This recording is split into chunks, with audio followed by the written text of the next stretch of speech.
On change de sujet maintenant. Saviez-vous que le Grand Est était une terre de cinéma ? En moyenne, c'est 40 projets qui sont tournés par an dans la région. Pour l'année 2021, c'est 868 journées de tournage qui ont été recensées, 65% de plus qu'en 2020. Une année Covid, ce n'est donc pas forcément un très bon référentiel. Les journées de tournage se décomposaient ainsi, 16 longs métrages, 32 courts métrages et 13 téléfilms et séries.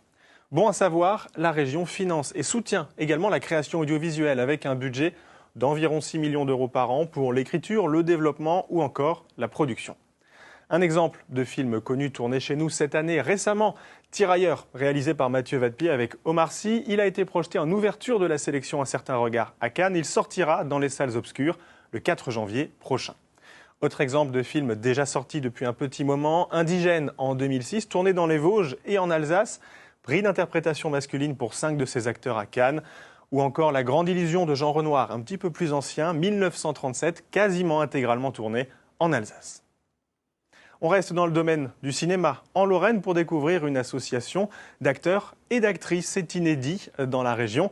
Et à la tête de cette association, une comédienne, Aurélie Pavlovitch. Il souhaite ainsi promouvoir les talents locaux pour qu'ils puissent intégrer de nouveaux projets. J'ai commencé à comprendre. J'ai commencé à comprendre que la roue, elle tourne jamais. C'est pas vrai, ces conneries. On profite de la comédienne depuis 8 ans, Aurélie est passionnée par son métier. Pourtant, en région, elle a parfois du mal à auditionner pour des rôles intéressants. De me servir des discours que vous tenez pas maintenant. Je veux que ça soit mon tour.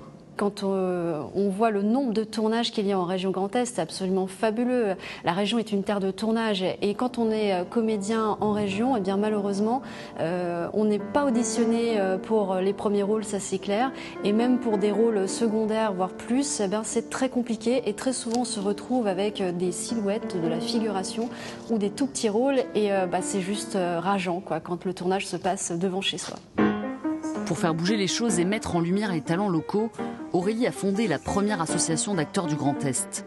Très vite, Olivier, comédien lui aussi, l'a rejointe avec la même envie.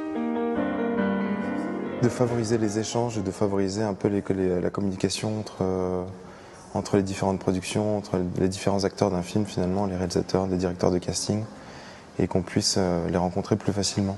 On est dans des métiers aussi assez individualistes très souvent.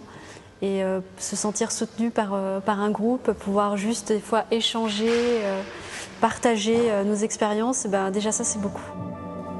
Un réseau d'entraide entre professionnels du théâtre, du cinéma ou de l'audiovisuel pour accompagner les acteurs dans leur carrière, même loin de Paris.